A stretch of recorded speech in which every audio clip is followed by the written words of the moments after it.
예, 계속해서 전남 무안공항 항공기 사고 소식 전해드립니다. 함운구 을지대 안전공학 전공 교수와 함께 오늘 사고에 대해서 짚어보겠습니다. 어서 오십시오. 예, 일단은 여러 가지 여쭤보기 전에 지금 사망자가 추가로 늘어나서 관련 내용을 전해드리겠습니다. 지금 사망자가 127명으로 늘었습니다. 탑승은 181명, 전체가 181명이었는데요. 구조가 2명, 그리고 탑승객이 127명이 사망한 것으로 현재까지 전해지고 있습니다. 소방청에 따르면은 남성이 59명, 여성도 역시 마찬가지로 59명으로 확인됐고요.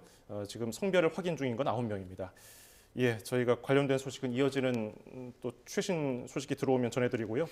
자, 교수님, 오늘 좀 참담한 사고, 이게 원인 파악도 지금 아직 명확하게 되진 않았습니다만 전반적으로 어떻게 평가하고 계십니까? 네, 지금 뭐 관련 보도를 좀 살펴보면 가장 이제 직접적인 원인은 이제 랜딩 기어가 제대로 전개가 되지 못하는 그런 조건에서 이 소위 말하는 이제 동체 착륙을 시도하다가 결국 이제 외벽과 부딪히면서 물리적인 충격과 그로 인한 화재로 인해서 이런 참사가 발생을 한 것으로 이렇게 보여지고 있습니다. 예, 말씀하신 대로 착륙하면서 비행기가 외벽에 충돌을 한 건데 통상적으로 착륙 시에 이렇게 활주로에서 달리는 속도가 어느 정도나 될까요?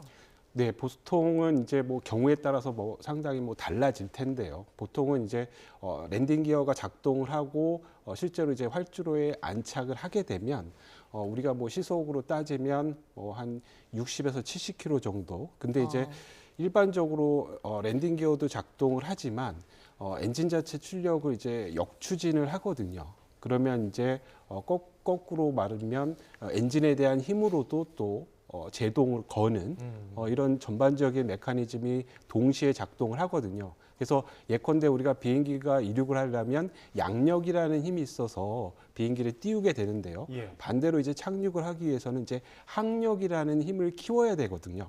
말 그대로 이제 고도가 이제 서서히 내려가면서 안전하게 착지하는 이런 이제 항력 관련된 부분들이 실제로 이제 그 일반 시청자분들이 보시면 이제 날개를 접는 그러니까 역추진하는 거죠. 그러니까 예. 자동차의 리어 스포일러처럼 위쪽의 압력을 더 높게 만드는 겁니다. 이제 항력의 기본적인 메커니즘은 그래서 위의 압력이 누르는 힘을 발생을 시켜주는 건데요.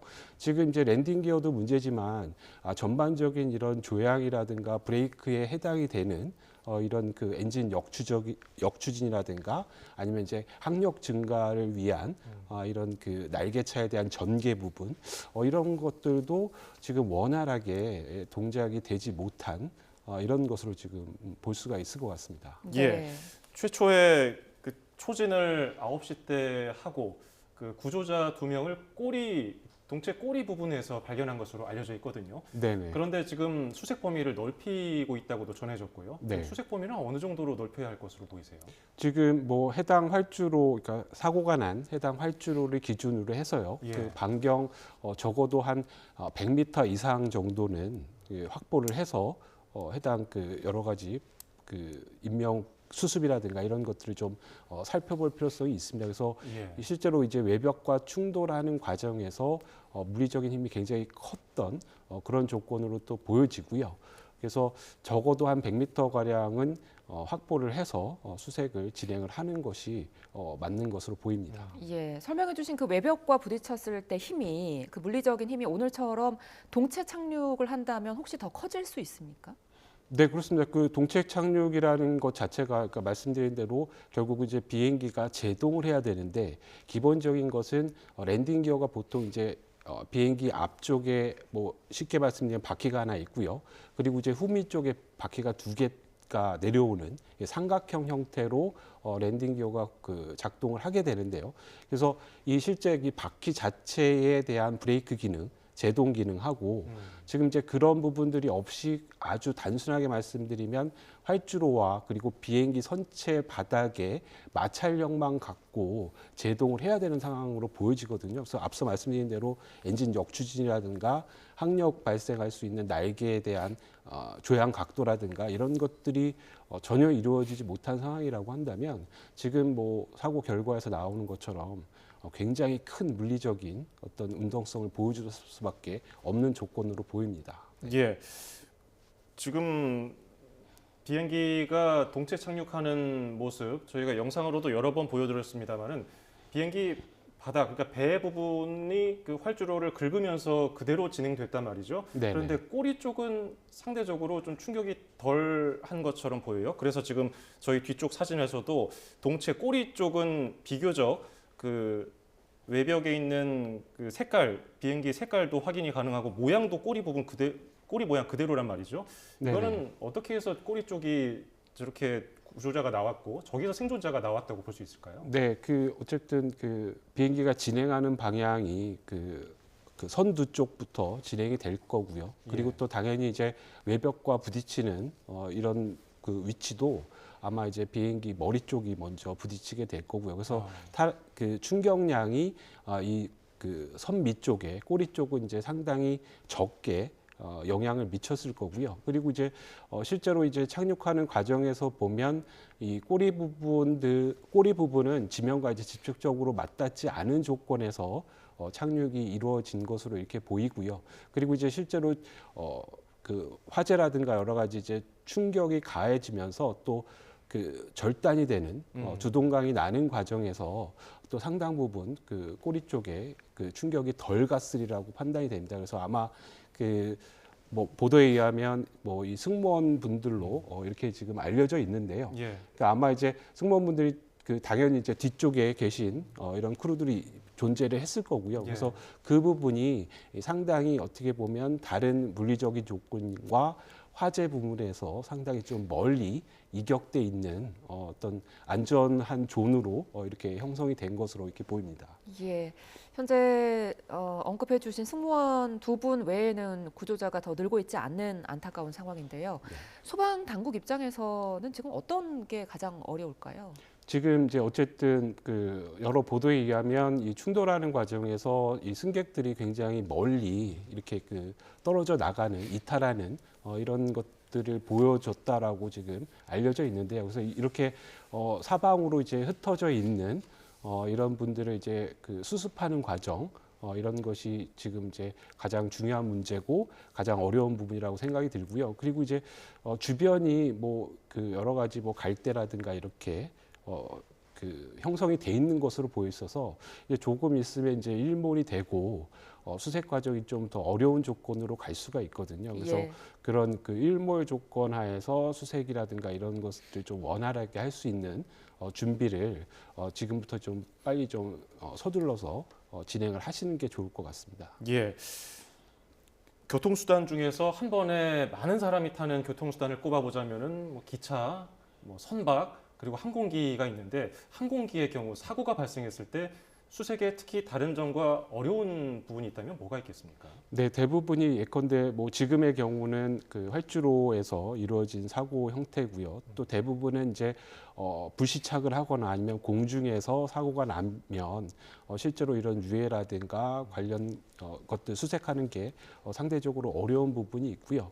지금 이제 뭐 그 앵커께서 수습에 대한 말씀을 주셨지만 예. 그러니까 전반적인 그러니까 우리가 사용하고 있는 운송 수단에서 이 안전성 수준으로 보면 지금 뭐 그 자동차라든가 뭐 이런 부분과 비교를 해보면 아직까지도 비행기가 가장 안전한 수단이거든요. 그러니까 예. 위험이라고 하는 그러니까 우리가 발생할 수 있는 가능성을 위험이라고 본다면 그 리스크 측면에서 보면 항공기가 굉장히 안전한 수단입니다. 확률로서 봤을 때 그렇습니다. 그렇다면. 확률로서 예. 이제 굉장히 안전한 수단인데 그 실제로 저희가 공학적으로 계산을 해보면 실제로 그 제가 말씀드린 리스크라고 하는 거는 사망자 소위 말하는 이 컨시퀀스라고 하는 강도와 실제로 발생할 수 있는 빈도 프리퀀시를 곱해서 리스크라고 그 산정을 하거든요. 공학적으로. 그럼 이제 그 두 가지의 데이터를 놓고 보면 말씀드린 대로 비행기가 굉장히 안전한 운송 수단에 임에는 틀림이 없습니다. 근데 제가 여기서 한 가지 좀 부연해서 말씀드리고 싶은 부분은 예. 근데 비행기 회사 입장에서는 C 곱하기 F라고 하는 빈도 곱하기 강도라는 부분에서 강도를 핸들링할 수 있는 방법이 없거든요. 그러니까 다시 말씀드리면 승객이 할 게 없다는 거죠. 아. 지금 이 조건에서는 뭐 무슨 교육을 받고 뭐 이런 방법이 없지 않습니까? 배처가 승객 입장에서 네, 불가능하다는 맞습니다. 지금 에코께서 말씀하신 것처럼 그 소위 말하는 피해를 줄일 수 있는 방법이 비행기는 구조적으로 어렵다라는 거죠. 그래서 모든 비행기 항공사는 결국은 이 소위 말하는 그 컨시퀀스 쪽은 포기를 해야 되는 거고 결국은 발생이 안 되도록 하는 확률을 떨어뜨리는 방법을 사용하거든요. 그게 지금 말씀드린 뭐 랜딩 기어라든가 엔진이라든가 이런 것들을 많이 들으셨겠지만 병렬화하고 이중화하고 그러니까 같은 역할을 하는 이 펑션을 여러 개 두는 거죠. 그래서 한쪽이 페일리어가 됐을 때 다른 쪽이 기동하도록. 그러니까 랜딩 기어도 사실은 랜딩 기어가 1차적으로 문제가 생기면 2차적인 랜딩 기어를 동작할 수 있는 방법이 있다라는 거죠. 그거 우리가 이제 소위 말하는 용장성이니 병렬 구조니 리던던시라고 표현을 하고 있습니다. 그래서 항공기는 지금 말씀드린 대로 소위 말하는 강도에 대한 대책이 거의 전무하기 때문에 끊임없이 점검을 하는 겁니다. 그래서 하나라도 이상이 생기면 실제로 운항을 하지 않지 않습니까? 그래서 이륙 전에도 그런 부분들을 이제 계속해서 점검을 할 수밖에 없는 구조인데 지금의 상황은 지금 그 항공기가 갖고 있는 우리가 갖고 있는 그 여러 개의 소위 말하는 이중화된 병렬화된 이런 구조들이 모두 좀 다 무력화된 이런 조건이 되지 않았나 이렇게 지금 판단을 하고 있습니다. 네. 예, 교수님 말씀을 좀 들어보면 항공사고는 예방 외에 대처는 좀 어려워 보이네요. 탑승객 네, 그렇습니다. 입장에서는. 뭐 예. 실제로 이 뭐 떨어지는 뭐 공중에서 운행을 하는 부분인 거고요. 그리고 어쨌든 착륙이라고 하는 이 과정을 또 반드시 거쳐야 되기 때문에 그 소위 말하는 이 랜딩하는 과정에서의 여러 가지 위험성은 항상 이제 존재를 하는 거고요. 예. 거기에 걸맞는 사실은 이런 시스템을 갖추고 있어서 종합적으로 말씀드리면 여태까지 다른 운송 수단보다는 안전한 이런 그 확률을 가지고 있다라고 말씀드릴 수 있는 거죠. 예. 예. 그런데 그 항공기 자체적으로 대응이 불가능했다라면은 만약에 불시착, 뭐 동체로 착륙을 할 때 그 활주로의 그런 대응 시설이라든지 그러니까 예를 들자면요. 강원도에서 운전해 보시면은 내리막길에 브레이크 고장 차량을 위해서 그 내리막길 끝 쪽에 보면은 네네. 그 언덕으로 된 뭐 네네. 스키 점프대 같이 된 곳으로 대피할 수 있는 그런 곳을 마련해 두잖아요. 그 네네. 브레이크가 고장난 차들이 그쪽으로 대피를 하도록. 그 공항에서 활주로에는 그런 장치가 없겠습니까? 뭐 실제로는 그러한 고려는 사실 그 디자인 컨셉에 들어있지 않고요. 네, 그러니까 지금 뭐 많은 분들이 예컨대 무안공항 활주로가 뭐 한 2,600, 2,800m 정도, 그래서 상대적으로 뭐 다른 여타의 공항보다 뭐 한 1km 정도 짧다, 뭐 이런 표현들을 많이 하시는데요. 그러니까 결국은 실제로 공중에서 랜딩하는 과정에서 지금 말씀하신 자동차처럼, 그러니까 자동차는 그것도 마찬가지로 시에 대한 대책인 거거든요. 강도를 피해를 줄일 수 있는. 근데 그런 부분들이 실제로 항공기에 적용하기는 거의 좀 구조적으로 물리적으로 어렵다라고 말씀드릴 수가 있겠습니다. 예, 근데 그럼에도 불구하고 동체 착륙을 이제 비상으로 결정을 하면은 공항 측이 이제 소방 당국과 함께 활주로에 어떤 제동 물질을 뿌릴 수가 있다고 하더라고요. 거품 형태로 뭘 뿌려서 제동을 할 수 있다고 하던데 오늘은 그런 게 없어 보였죠. 네네. 그 거품을 주면 제동이 더 어렵겠죠. 그 거품이라고 하는 건 이제 아마 화재라든가 이런 부분들에 대한 예방적인 측면, 그러니까 정확하게 어떤 거품을 말씀하시는지 제가 모르겠지만, 그러니까 거품이면 마찰력이 더 적어지기 때문에 제동거리가 더 늘어날 수밖에 없고요. 근데 다만 이런 거는 있을 수 있겠습니다. 예컨대 보통은 이제 동체 착륙을 하게 되면 지금 사고에서처럼 화재라든가 이런 것들 충돌에 의해서 이런 연소 현상들이 발생할 가능성이 굉장히 높기 때문에 예컨대 내가 보유하고 있는 연료를 케로진을 배출하는 공중에서 버리는 뭐 이런 과정들은 갖출 수가 있겠고요. 두 번째는 또 가능하다라고 하면 연료를 좀 많이 소진할 수 있도록 선의 비행을 오랫동안 한다든가. 그래서 이것도 마찬가지로 가능성이지만 그러한 소위 말하는 연소 물질을 제거하거나 줄이기 위한 그런 노력들은 우리가 매뉴얼상 가지고 있고요. 뭐 예. 그래서 이런 부분들을 이제 시도를 해볼 만한 그런 조건은 될 수 있다라고 보여집니다. 예. 지금 국토부에서 밝힌 내용을 들어보면은 조류 충돌 주의 경보를 그 항공기 측에 내렸고요.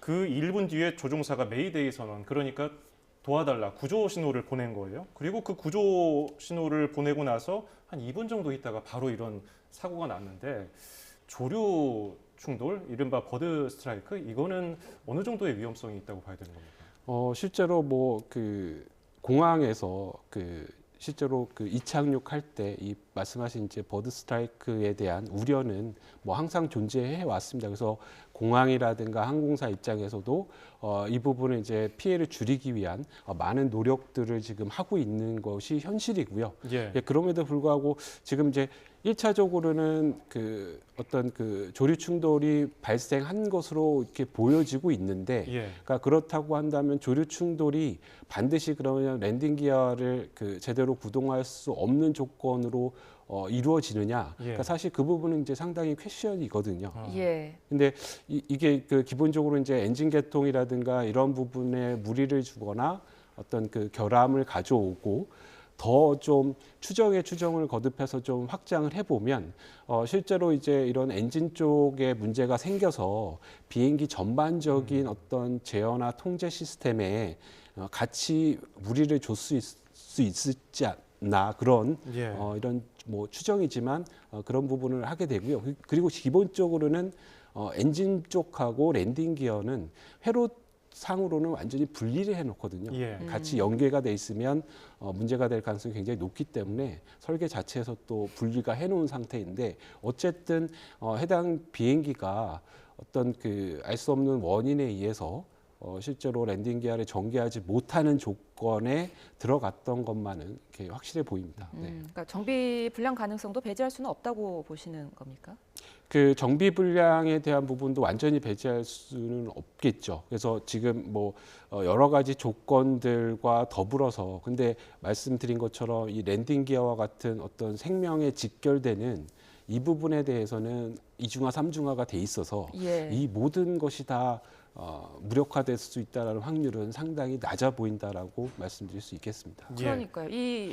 랜딩 기어라는 게 동체 내부에 경납이 돼 있어서 조류 충돌로 작동하지 않는 일은 사실 거의 드물다는 설명도 있더라고요. 네, 그렇습니다. 랜딩 기어가 이제 뭐 크게 보면 두 가지 타입이 있습니다. 고정형하고 가변형. 그러니까 고정형은 이제 실제로 떠 있어도 랜딩 바퀴를 안으로 들어보내지 않고 이제 그대로 이제 운항을 하는데 이제 대부분은 이제 공기 저항이라든가 이런 것 때문에 랜딩 기어를 접고 운행을 하고요. 지금처럼 이제 착륙을 했을 때 전개가 돼야 되는데 어쨌든 기본적인 메커니즘은 어떤 유압의 힘, 그러니까 뭐 우리 대부분의 제품들이 유압으로 구동을 하고 있고요. 그래서 이런 유압 계통의 제어가 제대로 이루어지지 못한 조건. 근데 그게 지금 앵커께서 말씀하신 것처럼 조류 충돌에 의한 물리적인 어떤 영향 때문에 랜딩 기어가 뭐 문제가 생길 수 있는 가능성은 여태까지의 보고에서는 상당히 낮은 것으로 이렇게 지금 알려져 있습니다. 예, 지금 저희가 계속 반복적으로 보여드린 영상을 보면은 지나갔군요. 지금 보여드린 영상 속에서 빨간색으로 원을 그려놓은 그 부분에서 보면은 오른쪽 엔진에서 뭔가 뭐 충격이 있는 듯한 그리고 연기가 빠져나가는 듯한 모습을 계속해서 보여드렸단 말이에요. 새가 동체와 충돌했을 때 비행기는 뭐 하늘에서 몇백 킬로미터로 저 정도 고도에서는 날 텐데 새가 뭐 한 1kg 정도 된다고 했을 때 부딪혔을 때 상당한 충격을 줄 것 같은데 어느 정도로 지금 됩니까?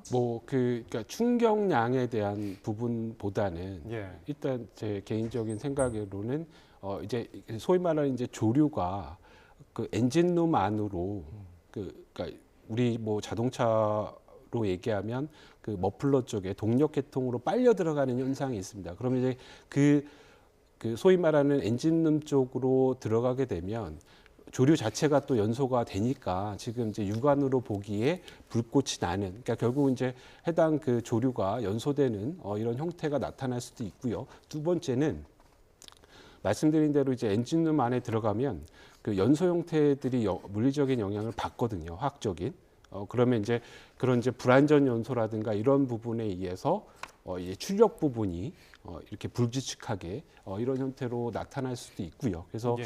단순히 이 셋대가 부딪히는 충격약보다는 조금 뭐 조심스럽지만 우려되는 부분이 어떤 부분에 예컨대 이제 조향하는 부분의 가장 큰 부분이 날개 있는 부분에 날개 차들이 이제 그 위아래로 뭐 수평과 수직으로 이렇게 운동을 해야 되는데, 그러니까 이런 부분에 물리적으로 새가 낀다거나 그러면 실제로 제대로 이 그 조향이라든가 통제하는 방법이 굉장히 어렵기 때문에, 그래서 예. 다시 말씀드리면 뭐 충격량보다는 지금 말씀드린 대로 어떤 특정한 곳에 새가 끼거나 뭐 이런 어떤 그 상황들이 오히려 저 전반적인 어떤 위험성을 높이는 그런 측면이 아니었을까 이렇게 보여집니다. 예. 자, 아직까지는 사고 원인을 저희가 추정해 볼 수 없는 상황에서 공항 외벽과 항공기가 정면으로 충돌을 했는데, 그렇다면 이런 상황에서는 사고 수습과 구조는 어떤 방식으로 좀 진행돼야 될까요? 네, 1차적으로는 아마 그 일단 그 관제탑도 여러 가지 충돌이나 이런 상황을 고려를 했다라고 하면 그 모든 공항에 이제 자체적으로 자체 항공 소방대를 보유를 하고 있습니다. 그래서 이분들이 예, 잠시만요, 교수님 죄송합니다. 지금 국토부에서 브리핑을 할 것 같은데요. 현장을 연결해 봅니다. 제주항공 2216편 방콕 무안 사고와 관련하여 16시 30분 기준 상황은 다음과 같습니다. 첫 번째 피해 상황입니다. 항공기는 전소되었고 인명피해는 탑승객 총 181명, 이 중에 승객 175명이고 태국 국적의 승객 2명이 포함되어 있습니다. 그리고 승무원 6명이 합쳐진 숫자입니다. 중에 사망은 132명으로 확인이 됐습니다. 이번 사고로 무안공항 활주로는 25년 1월 1일 오전 5시까지 일단 폐쇄 조치가 된 상태입니다. 구조 현황입니다. 2명, 객실 승무원 2명입니다. 구조되어 서울 이대병원, 목포중앙병원으로 이제 이송되고 있습니다. 희생자 안치 장소입니다. 무안공항 내 설치된 임시 영안실에 안치 중입니다. 신원이 확인된 희생자는 유가족과 협의하여 외부 이송 예정입니다. 사고 조사와 관련돼서 항공사고 조사관 8인, 항공안전감독관 9인 등이 사고 현장에 도착하여 초동 조사를 진행하고 있습니다. 블랙박스와 관련돼서 음성 기록 장치와 비행 기록 장치 모두 현재 수거가 된 상태입니다. 관계기관 협업 체계입니다. 소방에 490명, 경찰 455명, 군 340명, 해경, 지자체 등 관계자 1,572명이 현장에서 수습 활동을 하고 있다는 말씀을 드리겠습니다. 마지막으로 지역사고 수습본부입니다. 현장에 부산지방항공청장을 본부장으로 하는 지역사고 수습본부를 설치 운영 중이고, 유가족 지원 상담실 운영, 또 피해자와 가족 간의 매칭, 또 유가족 대표 사고 현장 방문 등 유가족 지원에 만전을 기하고 있습니다. 예, 이상입니다. 관련 질의받도록 하겠습니다. MB의 이혁근 기자입니다. 세 가지 질문 드리겠습니다. 사고기가 8시 57분쯤 01번 방향으로 착륙을 시도할 때도 랜딩 기어가 안 내려왔던 것인지가 궁금합니다. 두 번째는 사고기가 착륙을 했을 때 외벽에 부딪히는 사고가 발생했는데 이때 화재가 난 것인지 확인 부탁드립니다. 마지막으로 지금 육안으로 봤을 때 사고기가 거의 전소를 했고 남아있는 본체는 꼬리 부분만 남아있는 것으로 보이는데 생존자도 여기에서 구조한 게 맞고 또 꼬리 부분만 남아있는 것이 맞는지도 확인 부탁드리겠습니다. 일단 그 사고 그 시간 먼저 토의를 시켜드리면요. 54분 8시 54분에 관제탑 착륙 허가가 있었고 8시 57분에 조류 이동 주의 조언이 있었고, 그다음에 8시 59분에 조종사 메이데이 그 요청이 있었습니다. 그리고 09시 03분에 최종 충돌 사고가 있었습니다. 그리고 그 랜딩 기어 그 내려졌는지 여부는 지금 뭐 동영상의 일부 보이긴 합니다만은 지금 동영상 상으로는 안 내려온 걸로 보여지는데 그 시점이라든가 이런 거는 정확하게 조사가 이루어져야 되겠습니다. 지금 FDR이 수거가 됐기 때문에 그걸 통해서 이제 확인을 해야 되고요. 그다음에 정확히 화재 발화 시점도 지금 동영상으로 추정은 하겠습니다만 정확한 그 시점은 그 자료 분석을 통해서 좀 확인을 해야 말씀을 드릴 수 있을 것 같습니다.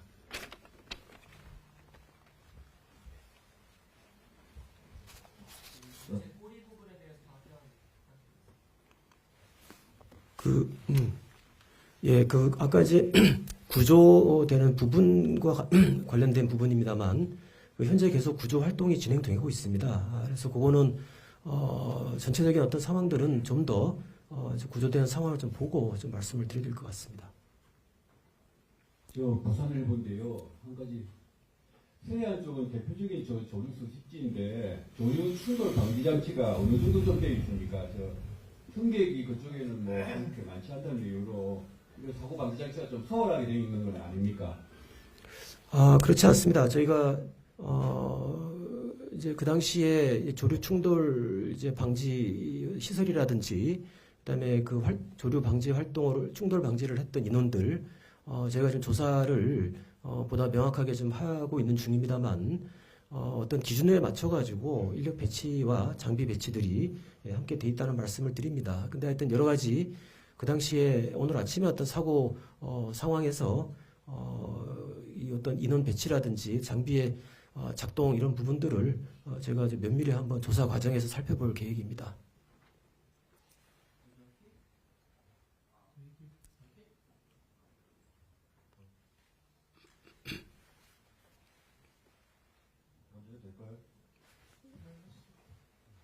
연합뉴스 임성호 기자라고 합니다.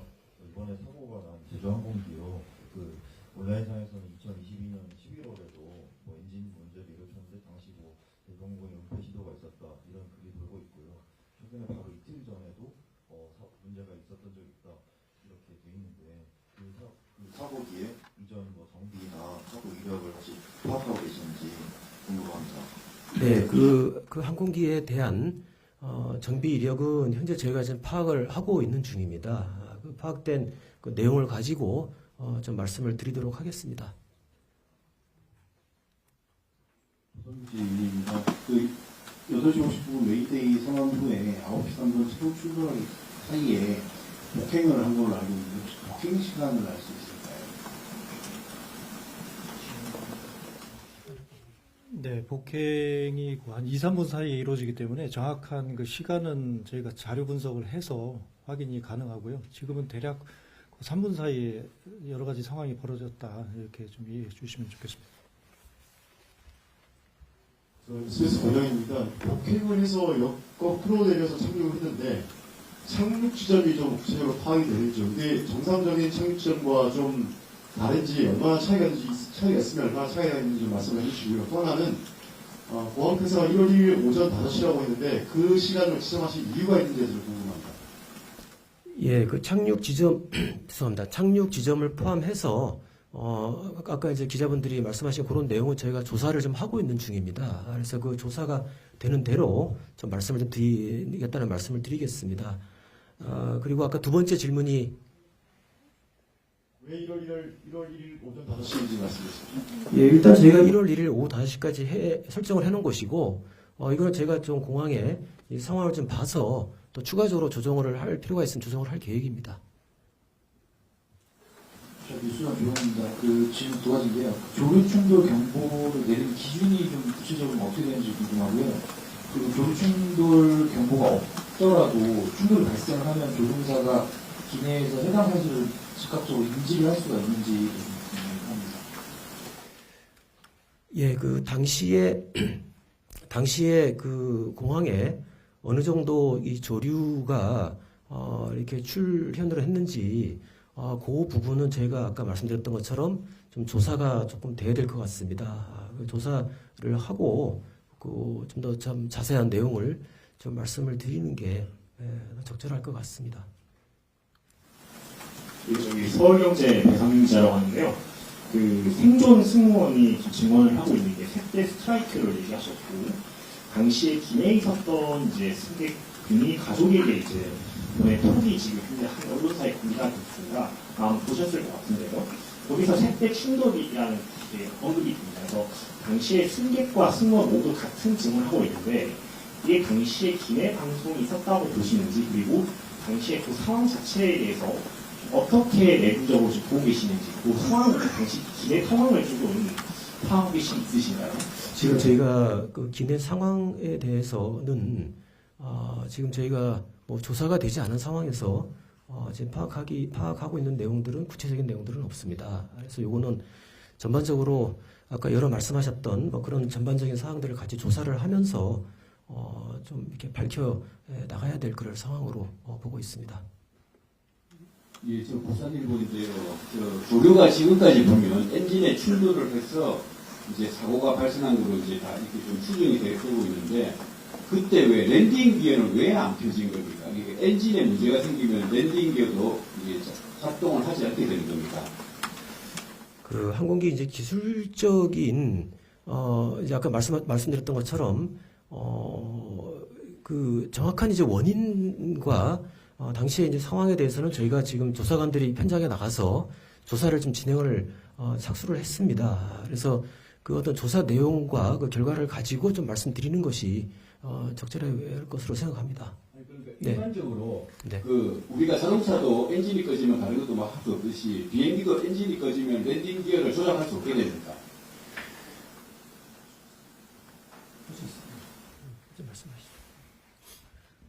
예, 조류 경보가 통상 관자탑에서 이렇게 참고하라고 조언을 줍니다. 그러면 조종사가 이제 보통 판단을 하고요. 그 랜딩 기어가 고장나면 자동으로 하던가 또는 수동으로 하던가 그 방법을 통해서 풀 수 있는 방법이 있고요. 그게 왜 안 펴진 게 이제 확인이 된다면 왜 안 펴졌는지에 대한 원인 조사는 정확하게 FDR 그 분석을 통해서 규명을 해야 될 사안입니다. 지금 질문이 엔진 고장하고 랜딩 기어하고 연관이 있을 수 있느냐는 질문이었잖아요. 그 질문 부분이 통상적으로는 관련이 없어 보입니다. 저희들이 판단하기에 엔진 고장 부분하고 랜딩 기어 고장 부분하고 그게 상호 연동돼 가지고 고장되는 경우는 없는데 이제 그 정확한 원인은 이제 규명을 해봐야 되고요. JTBC 질문입니다. 두 가지 질문드리겠는데요. 그 아까 얘기 들어보면 비행기록이나 당시 관제사 이야기를 좀 들어보셨을 텐데, 첫 번째로 그 복행하는 시간이 좀 짧은데 출연도 많이 떨어진 상태인 것 같기도 하고, 양쪽이 일단 엔진 양쪽이 불능이었 문제고요. 두 번째는 그 변항의 그 방벽, 이게 플라스틱스인 것 같긴 한데, 결과론적이지만 이 반대쪽에 혹시 그게 있었는지 없었는지 알 수 있을까요? 예, 이제 말씀하신 이제 그 사항이 저희가 조사를 좀 해야 될 사항입니다. 그래서 그거를, 두 가지 말씀하신 그 내용에 대해서는 저희가 좀 여러 가지 가능성을 다 열어놓고 지금 면밀하게 좀 조사를 하고 그 결과에 따라서 다시 또 말씀을 드리도록 하겠습니다. 좀 앞서 브리핑에서 여쭤봤었는데요. 공항 구조상 혹시 남부와 북부 한쪽 끝단과 외벽간의 거리에 차이가 있었는지 확인 부탁드리고요. 또 하나 여쭤보면은 그 8시 53분부터 9시 3분까지 이제 교신이 있었던 걸로 추정이 되는데 최종 교신이 오갔던 시점은 언제였을까요? 이거 자료 봤어요? 예, 저 공항정책관입니다. 활주로 양 끝단에서 외벽까지 거리는 그 양측 동일하게 323m로 지금 알고 있습니다. 어느 쪽에는 동일하다. 아까 비슷한 질문이 있었는데 그 객실 승무원들 구조된 게 다 꼬리 쪽인가요?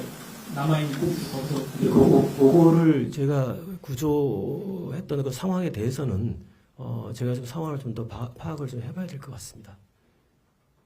8시 20분쯤에 1차 착륙 시도가 실패했는데 이거 원인은 혹시 뭐였는지 여쭤볼 수 있을까요? 조류 충돌하니까. 예, 그 조류 충돌로 인해서 조종에 어려움이 있지 않았나 그냥 추정만 일단 하고 있고요. 1차 복행이 완전하게 이루어지지 않고 이제 올라가다가 아마도 뭔가 기체 이상이 있기 때문에 관제탑하고 협의해서 완전히 복행해서 반대 방향으로 다시 돌아가야 되는데 그렇게 하지 않고 긴급하게 짧은 쪽으로 런웨이 19번 쪽으로 이렇게 착륙을 허가받고 내려오다가 사고가 생긴 겁니다. 그럼 조류 충돌이 8시 그 경보 이후가 아니라 이전에도 있을 수 있다는 말씀이실까요? 예, 그래서 그거는 이제 아까 우리 블랙박스가 수거됐기 때문에 그 안에 비행 기록이라든지 또 뭐 음성 기록 같은 거를 제가 좀 면밀하게 좀 조사를 하고 정확한 상황에 대해서 말씀드리는 게 좋을 것 같습니다. 조사가 진행되고 있습니다. 기장의 인적 사항이 좀 파악이 됐을까요? 한국 사람인지 아닌지. 통상적으로 조사가 얼마나 걸리나요? 조사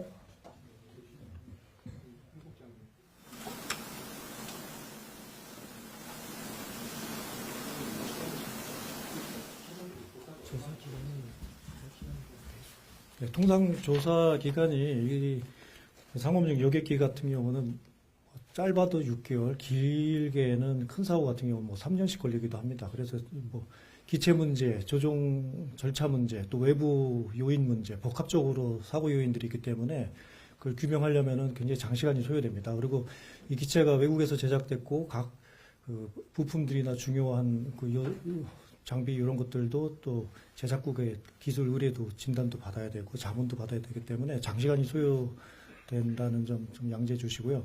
아까 어느 기자님께서 51분에 또 조류 충돌 경보가 있었다고 말씀하셨는데 그거 확인시켜 드리면 54분에 착륙 허가를 받고 1차 시도를 하다가 57분에 그 조류 이동 조언을 받고서 문제가 생겨서 이제 다시 재상승 복행을 했었습니다. 그 51분은 그는 잘못된 팩트 같은데요. 마이크가 안 되는데 다른 게 아니라 그 3시 브리핑을 하실 때는 조류 충돌 경보라고 말씀을 하셨는데 지금은 조류 충돌 조언, 조류 충돌 참고 이렇게 말씀을 하신다는 거죠. 그래서 그 경보가 주의나 조언으로 바뀌게 된 이유가 있는지와 조류 충돌을 경고하는데 이 단계가 있는지 이런 것 좀 궁금합니다.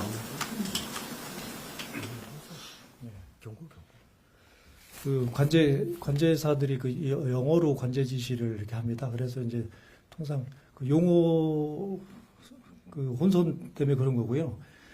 그 관제탑에서 그 조류가 이동 중이 주의하라 이런 취지로 그 조언을 줬고 그 경고는 일반적으로 저희가 그냥 편의상 그렇게 말씀드렸는데요. 어쨌든 관제탑에서 특정 뭐 의도가 있는 게 아니라 조류가 이동 중이니 주의하라 이런 그 취지로 그 조종사에게 교신을 해줬습니다. 그게 하나인 겁니까? 조류 충돌 우려가 있으니 주의하라. 요게 그 단계가 하나밖에 없는 겁니다. 예, 그거는 다양하게 관제탑에서 그 당시 근무자가 조류 상황을 보고 조종사에게 참고하도록 관제 교신을 통해서 메시지를 줍니다. 그런데 이제 그게 반드시 한 가지 표현으로만 하지는 않고요. 그 당시에 아마 착륙 경로에 그 조류가 이렇게 이동하는 것을 관측을 했었던 것으로 이렇게 파악이 됐습니다. 최상위 단위의 경고는 어떤 게 있는 겁니까? 최고 단위의 경고.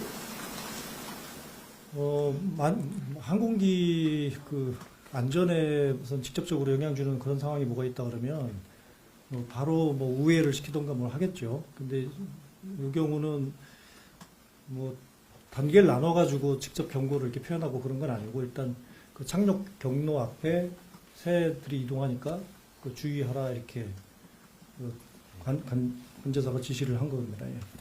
예, 당시에 관제사의 어떤 그 조종사하고 교신했던 내용이라든지, 당시에 그 새들의 어떤 그 출현 그런 상황들은 제가 이제 해당 관제 기관하고 좀 정확하게 좀 파악을 좀 하고 있습니다. 그래서 그거 좀 파악되는 상황을 보고 또다시 또 말씀을 드리겠습니다. 지금 조종사와 관제사의 교신 내용은 아직 복원이 안 된 상황입니다. 지금 이제 계략적으로 저희가 지금 파악을 하고 있고요. 거기에 세부적으로 이제 뭐 어떤 내용들이 오갔는지를 다시 좀 정확히 살펴보고 있는 중입니다. 메이데이 비상선언을 할 때 어떤 상황자라는 상황 설명은 없었나요?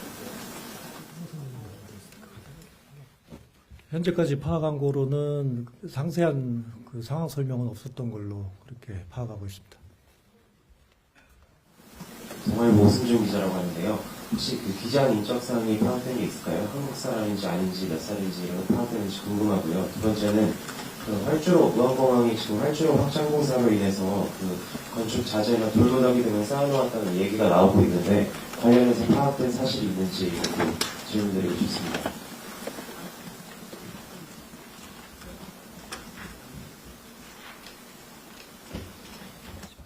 네. 예, 아까 말씀하신 그 기장과 부기장 모두 이제 한국 국적의 분들이십니다. 분들이시고 아까 이제 말씀드렸던 것처럼 6,823시간 정도 비행 시간, 또 1,560시간 또 비행 시간 이렇게 또 비행 시간 기록이 있는 것으로 저희가 파악이 되고 있습니다. 예. 그리고 아까 공항정책관께서 아까 그 활주로 연장 사업 관련돼서 활주로 연장 사업 그 진행을 하고 있는데요. 지금 이야기하신 그 부분까지도 저희가 포괄적으로 조사를 해봐야 될 것 같습니다.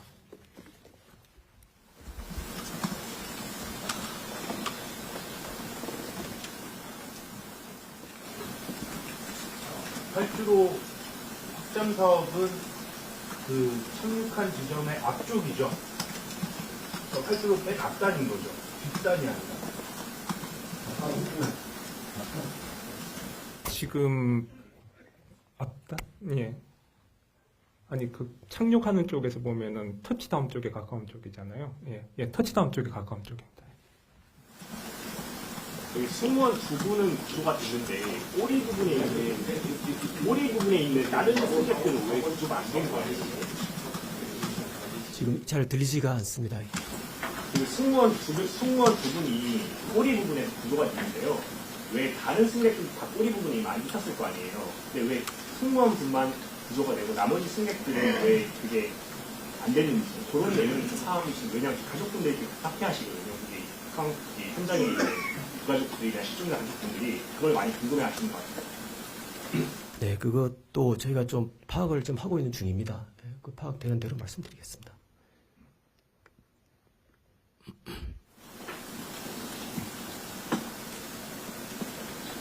질문 이 정도까지만 받고 그 다음 브리핑은 19시에 또 있습니다. 19시에 저희 또 설명드리도록 하겠습니다. 이상 브리핑 마치도록 하겠습니다.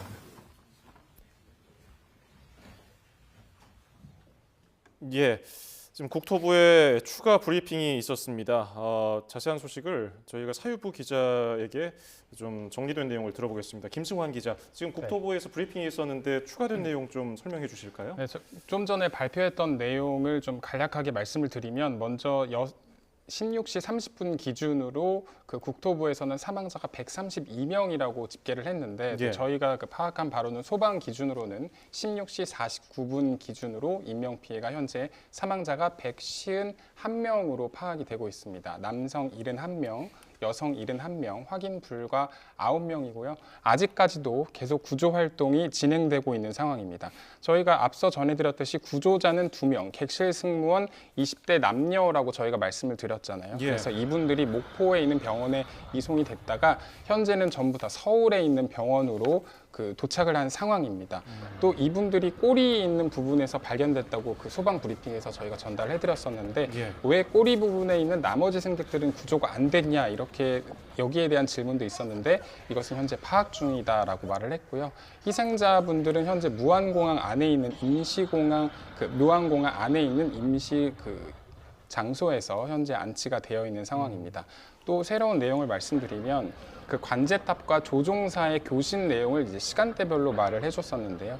그 8시 57분에 관제탑에서 조류 충돌 경고 주의보를 내렸다고 합니다. 이게 예. 현재 좀 조사가 되어야 할 부분인데 얼마나 조류가 있었는지 등에 대해서는 아직 파악을 하지 못했고 조사한 뒤에 말을 하겠다라고 했고요. 그리고 2분 후인 8시 59분에 조종사가 조난 신호, 그러니까 메이데이를 선언을 했는데 이때 당시에 구체적으로 어떤 부분이 문제가 있었다라는 상세한 설명은 없었던 것으로 파악이 됐고요. 그 당시에 탑승했던 기장과 부기장은 모두 한국 국적으로 파악이 됐습니다. 이후에 9시 3분에 충돌 사고가 난 건데 그 관제탑에서 충돌 경고를 한 지 6분 만에 사고가 된 겁니다. 또 사고 원인과 관련해서도 굉장히 궁금해한 분들이 많을 텐데 현재 예. 그 초동 조사가 진행 중이고요. 그래서 또 영상을 봤을 때는 뭐 랜딩 기어가 내려오지 않은 것을 자신들도 파악을 했고 계속 이제 조사를 진행하고 있는데 아직까지는 그 결과가 나오지 않았기 때문에 결과를 가지고 말하는 것이 적절하다라고 말을 했고요. 또 정비 이력 같은 경우에도 제대로 정비가 이뤄졌는지 이 부분에 대해서도 현재 파악을 진행 중이라고 하고 있습니다. 저희가 앞선 그 브리핑에서는 비행 기록 장치만 확보했다고 말씀드렸는데 이번 브리핑에서는 음성 기록까지 확보한 상태다 이렇게 말씀을 드릴 수가 있습니다. 다만 이게 파악하는데 수개월 정도 걸릴 거라고 합니다. 통상적으로 조사 기간이 여객기의 경우에는 짧아도 6개월, 길게는 몇 년씩 걸린다고 합니다. 그래서 규명하려면 굉장히 오랜 시간이 걸릴 거라고 예상이 되고요. 마지막으로 또 말씀드릴 수 있는 것은 무한공항 활주로가 내년 1월 1일 오전 5시까지 완전 폐쇄될 예정이라고 합니다. 예. 자, 지금 상황, 지금 시각에도 구조 활동은 계속 진행되고 있을 텐데요. 자, 지금은 어떻게 좀 구조 활동을 집중하는 게 좋을까요? 네, 지금 뭐 굉장히 이제 광역적으로 수색 범위를 넓혀서 뭐 이렇게 확대해 나가는 식으로 구조가 진행이 될 거고요. 지금 이제 상당 부분은 그 소위 말하는 그 항공유가 연소가 되면서 일부 탑승하신 분들 중에는 굉장히 높은 고열에 노출이 되신 분들도 위치에 따라서는 해당되는 분들이 꽤 될 것 같거든요. 그래서 그런 부분들은 그런 어떤 그 승객분들은 이제 수습이라든가 이런 과정에서 좀 원활치 못한 이런 조건이 될 거고요. 그래서 이런 것들을 지금 확인하는 과정이 조금 그 시간이 좀 오래 걸리는 이런 상황으로 나타나는 것 같습니다. 예. 앞서서 그 조종사가 메이데이 구조 신호를 보낸 것으로 알려져 있는데 바로 이제 충돌과 동시에 화재가 발생하다 보니까 그 공항 자체적으로 있는 소방대가 바로 출동해서 진화에 나서더라도 좀 어려울 것으로 보이는데 어떻게 좀 보셨습니까? 네, 지금 뭐 메이데이 선언을 하고 나서 불과 이제 수분 후에 이제 그런 사고 형태로 나타났기 때문에 이 공항 그 자체 그 소방 인력이 출동하는 과정에서도 좀 신속하게 대응하기가 좀 어려운 조건이라고 보여지고요. 문제는 이제 그 영상상으로만 보면 실제로 이제 그 동체 착륙을 하면서 상당 부분 이제 그 항공기가 활주로를 통해서 그 진행을 하다가 이 외벽과 충돌하면서 아마도 이제 그 날개 쪽이라든가 이 그 연료를 저장하는 부분 쪽에서 이제 누출이 발생을 했을 거고요. 충격에 의해서 이 누출된 이 케로진이 앞서 말씀드린 대로 이제 실제로 그 활주로와 동체가 착륙을 하면 마찰열이 굉장히 높거든요. 말 그대로. 그래서 이 누출이 된 이런 그 소위 말하는 이 경유가 이런 마찰열에 의해서 발화가 되는, 그래서 일종의 이제 풀파이어 형태로 급격하게 진행이 됐다. 이렇게 보여지고요. 그리고 항공기 자체도 굉장히 그 가연성 물질로 이루어진 그런 구조다 보니까 이 화재에 대한 그 전반적인 연소 속도라든가 이런 부분도 이제 굉장히 빠르게 진행이 돼서 상당 부분의 승객분들이 이러한 원인으로 인해서 또 많이 좀 어려움을 겪지 않았을까 이렇게 보여집니다. 예, 이번 사고 초기 진압이 43분 정도 걸렸다고 하는데 이 정도면은 좀 적절했다고 보십니까? 어떻게 보세요? 사실은 그 예컨대 말씀드린 이제 여러 가지 뭐 그 항공유에 대한 연소 물질 뭐 이런 부분들 거기서 그 제대로 충분한 어떤 그 소방력이 동원이 돼서 그 불을 끄는 데에 대한 조건은 어떻게 뭐 아주 좀 냉정하게 말씀드리면 가연성 물질이 거의 다 거의 반응하는 조건의 시간이라고 보여지거든요. 예. 그래서 그 부분에 있어서는 뭐 대응 3단계로 격상을 해서 대응을 했지만 사실 일단 그 연소가 이렇게 급격하게 풀파이어 형태로 되면 사실 그 굉장히 광범위한 면적에서 연소가 진행이 되거든요. 그래서 이런 것들은 실제로 이제 진압이라든가 이런 거 하는 과정에서 굉장히 어려운 조건이다. 그래서 뭐 40분 정도면 사실 우리가 말하는 골드타임을 훨씬 벗어나는 시간이거든요. 그래서 그런 부분에 있어서 사실은 뭐 이 정도의 어떤 초유의 이런 상황이라고 한다면 실질적으로 소방 대응이 거의 불가능하다. 이렇게 볼 수도 있겠습니다. 예. 앞서서 국토부 브리핑에 따르면은 김승환 기자, 그 기체가 아예 전소된 것으로 보이는군요. 네, 저희가 제보 영상에도 보시면 알겠지만 비행기 전체의 파손이 심해서 동체가 흩어져 있는 상황입니다. 아예 그 관계 당국에서 전소됐다라고 표현을 했는데요. 처음에 저희가 제보 영상만 봐도 꼬리 부분 이외에는 화재 이후에 아예 다 탄 모습을 확인할 수가 있습니다. 이 기체는 15년 된 항공기, 그 보잉 737-800 기종이고요. 이번 사고는 사실 제주항공이 설립된 이후에 처음 겪는 대형 인명사고이기도 하고 우리나라 국적기가 사망사고를 겪은 거는 2013년 아시아나항공 당시에 그 샌프란시스코 공항에서 그 방파제 충돌했던 사고로 3명이 숨졌었는데 그 이후에 11년 만이기도 합니다. 예. 지금 이번 사고의 경우에는 그나마 이제 꼬리 부분 피해가 적었다고 볼 수 있을 텐데 그렇다면은 통상적으로 이제 좌석의 위치별로도 사고 위험성이 큰 곳이 있고 적은 곳이 있고 그렇게 봐야 될까요? 뭐 그런 뭐 속설들도 있고요. 뭐 많은 분들이 또 비행기 탑승하실 때 이제 그런 좀 여러 가지 안전성을 좀 측면으로 해서 뭐 좌석을 이렇게 선택하시는 분도 계신 걸로 알고 있는데요. 근데 이제 이 경우에 그건 이제 사고가 전개되는 조건에 따라서 사실은 또 굉장히 변화가 큰 부분이기 때문에 어떻게 보면 이제 통상적으로는 그 보통의 어떤 그 불시착이나 이런 과정에서는 이 비행기 앞에 이 선두 쪽이 또 상당히 안전한 부분으로 근데 이 경우에서는 지금 외벽이라고 하는 물리적인 벽에 충돌하는 이런 과정에서 사실 이제 그런 부분이 굉장히 무력화된 부분이라고 할 수가 있겠고요. 그래서 뭐 좀 말씀드리면 어떤 사고 유형이나 형태에 따라서 이런 부분들은 좀 바뀔 수도 있고요. 지금 상황에서는 말씀드린 대로 외벽과 충돌하는 부분 그리고 이제 대부분의 어떤 그 연료 저장하는 부분들이 날개를 중심으로 해가지고 그 가운데 부분에 위치하다 보니까 상대적으로 이 선 밑쪽에 꼬리 부분이 지금 안전한 구역으로 형성이 되지 않았나 이렇게 보여집니다. 그러면 오늘 사고 같은 경우에는 그 앞쪽의 피해가 좀 더 컸다고 볼 수 있을까요? 그렇습니다. 그 일반적인 통상적인 부분은 이제 조종사가 위치한 이 조종석 부분을 중심으로 해서 안전구역이 형성이 되는데요.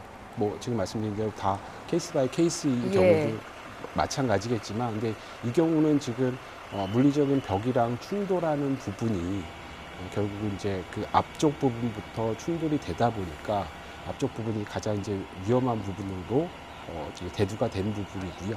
그러니까 보통은 이제 그렇게 이제 그 선두 쪽 그리고 이제 가운데 부분이 아무래도 좀 많은 좀 사상자가 나는 이런 통계적인 어떤 그 공간이라고 할 수가 있겠습니다.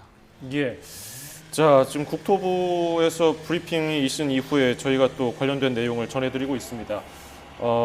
지금까지 사고 개요를 간략하게 다시 한번 들어볼까요? 김중환 기자, 지금 사망자가 시간이 다르게 늘어나고 있는데요. 네, 그렇습니다. 오늘 사고는 9시 3분 무안국제공항에서 방콕발 제주항공기가 그 착륙 도중 외벽과 충돌해서 발생한 인명사고고요. 가장 최신된 그 인명피해 현황을 말씀을 드리면 소방 기준으로 4시 49분 기준으로 현재까지 사망자는 151명입니다.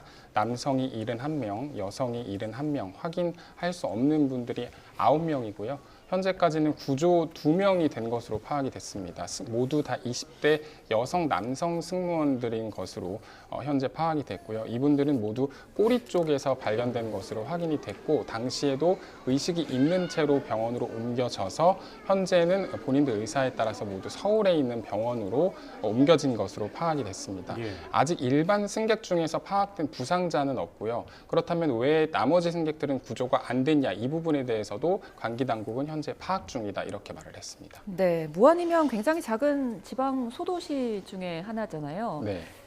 이 작은 곳에서 지금 너무 큰 인명 피해가 났는데 어떤 시신을 수습하고 안치할 공간 같은 거는 충분할까요?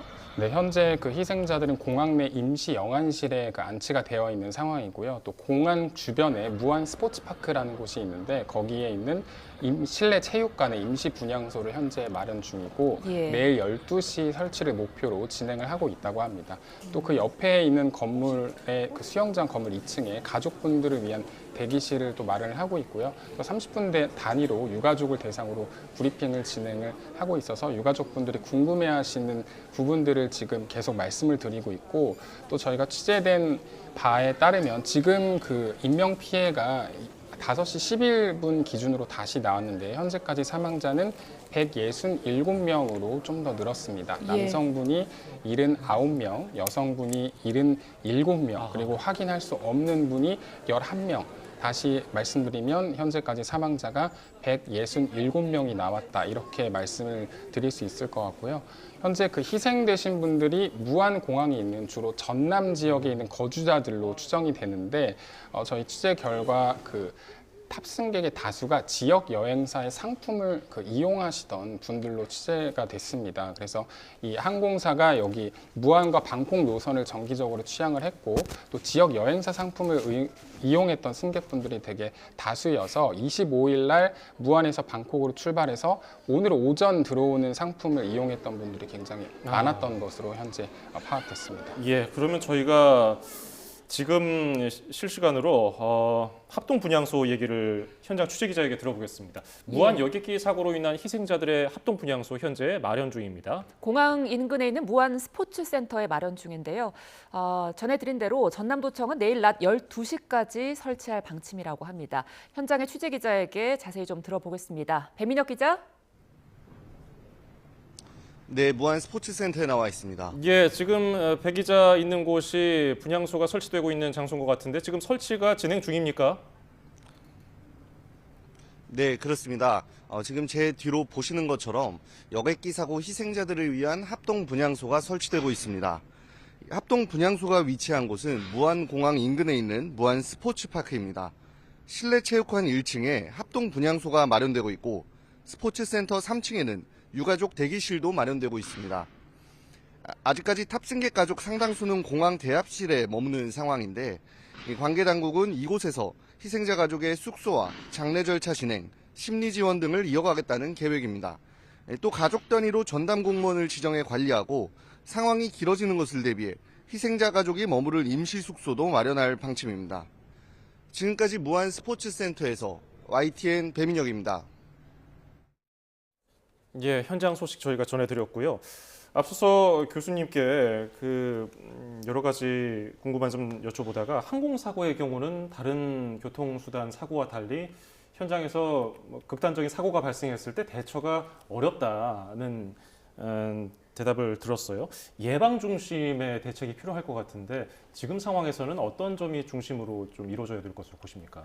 네, 지금 정확한 좀 화재 조사가 이루어져야 될 거고요. 지금 이제 어쨌든 핵심적인 부분은 이 랜딩 기어가 왜 제대로 기동하지 않았나에 대한 부분 이런 것들을 좀 잘 따져볼 필요성이 있겠고요. 특히 이제 말씀하신 것처럼 이제 항공 사고 같은 경우에 기본적으로는 결국은 이제 소위 말하는 확률을 줄이는 방법, 확률을 줄이는 게 지금 말씀하신 이제 예방 중심의 어떤 대응을 가지고 있고요. 그러면 이제 이런 확률을 줄이기 위한 방법으로 앞서 말씀드린 대로 주요한 컴포넌트에 대해서 2중, 3중에 병렬로 된 이런 시스템을 구축을 해 나가고 있는 이런 적용이 되고 있는 상황에서도 지금 이제 원인을 더 따져봐야 되겠지만 그런 부분 시스템들이 무력화되는 이런 조건들이 지금 발생을 한 거기 때문에 예. 이 부분에 대한 좀 면밀한 조사가 반드시 좀 이루어져야 될 필요성이 있어 보이고요. 그리고 이제 앞서 이제 대응 뭐 진압 이런 말씀을 좀 드렸습니다만 실제로 그 뭐 지방의 이런 소규모 공항에 뭐 소방 인력이라고 하는 부분들도 사실은 뭐 충분한 그러니까 이 정도의 어떤 규모의 피해를 커버할 수 있는 이런 인력을 상시로 운영할 수는 없거든요. 그리고 이제 무안공항 주변에서 있는 그 소방대라든가 이런 부분들도 거기에 지금 뭐 어쩌다 한번 굉장히 낮은 빈도로 발생하는 이런 거를 대비를 해서 거기에 걸맞는 어떤 장비라든가 인력이 충분히 하느냐 그런 부분들은 아직 우리나라에서는 뭐 이 상황에 대해서는 미흡한 시점이거든요. 결론적으로. 그래서 뭐 앞서 그 말씀 그 리포트가 있었지만 전소한 상황이거든요. 그러니까 사실 이제 제가 죄송스러운 말씀이지만 진압이라는 표현보다는 이미 이제 다 자연적으로 하중이 다 그 낮아진 상황인 거죠. 그래서 차제에 이런 부분들도 좀 대응이라는 측면에서 대응이 거의 불가능하지만 그나마 이제 조금 더 피해를 줄일 수 있는 이런 부분들도 좀 더 좀 향후에 좀 논의가 돼서 적용이 될 필요성이 있어 보입니다. 네. 뭐 상상하지 못했던 너무 큰 사고가 났기 때문에 앞으로 뭐 어떤 일로든 어쨌든 항공편을 이용해야 하는 분들은 좀 겁이 날 수밖에 없는 상황인 것 같습니다. 그렇다면 탑승객 입장에서는 뭐 스스로 사고에 대비할 수 있는 거는 전혀 없는 겁니까? 네, 그렇습니다.